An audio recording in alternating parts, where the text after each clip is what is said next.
3 Astronomical Tips to Boost Your Dating Life from an Astronaut.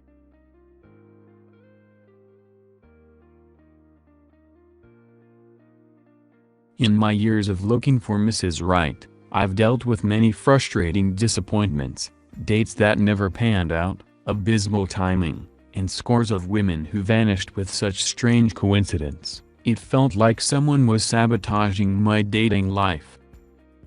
Once I walked into a local bookstore and stumbled on one written by the decorated Canadian astronaut, Colonel Chris Hadfield, called An Astronaut's Guide to Life on Earth. As I read the book, my jaw dropped. All his lessons based on his decades of experience in NASA translated perfectly to my dating life. Ultimately, it gave me the encouragement, motivation, and peace of mind to keep going in spite of my struggles. First lesson: embrace the struggle. In NASA, they don't hand you the keys to a rocket ship on day one and tell you not to break anything. They start everyone at the very bottom. From there, each person has to spend countless hours for years to learn and master all kinds of things, some of which they might never use.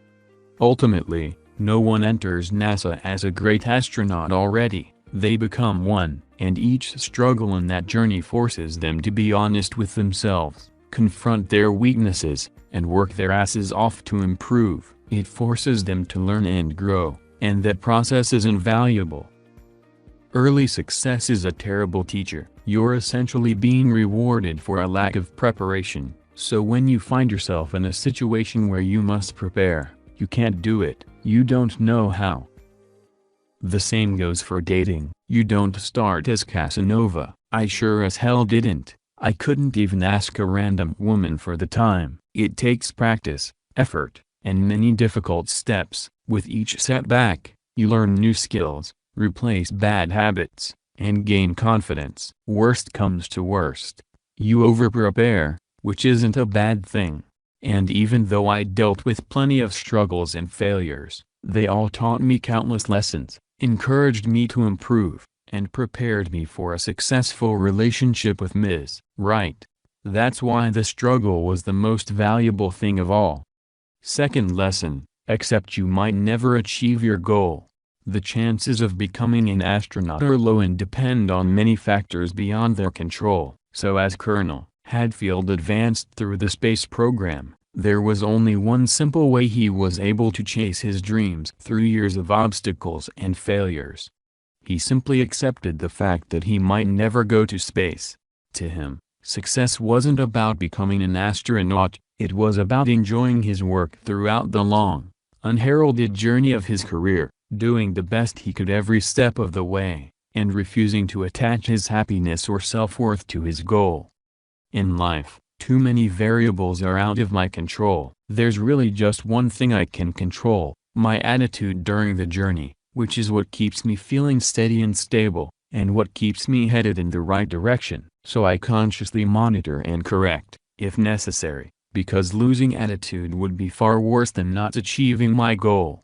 It's a great analogy for dating. After all, the odds of meeting someone I'd like to spend the rest of my life with are also low. I don't mean that to be pessimistic, it's fact. A lot of people have to meet many different people before they find the right partner. And with dating, just like with becoming an astronaut, there are all kinds of factors beyond my control. First, as an Asian American, my group is the least desired, by far, and has the worst dating success of any male ethnic groups. Second, I'm 5 feet 6 inches, which puts me at a disadvantage, especially in taller countries like America. Not to mention the random other things like meeting people when they're in relationships, about to move, etc.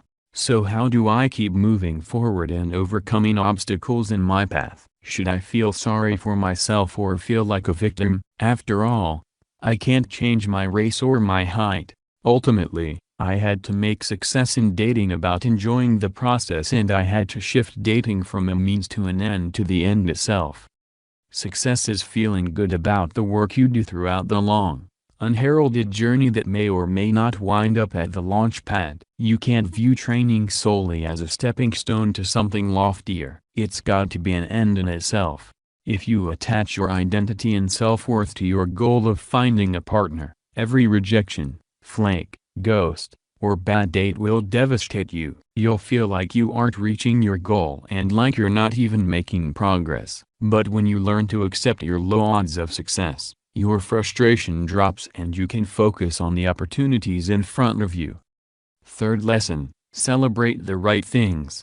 When you desperately want a relationship, you start to fixate on the end goal. Everything is measured against finding a partner, but as you do this, you'll miss out on everything else that happens in the meantime.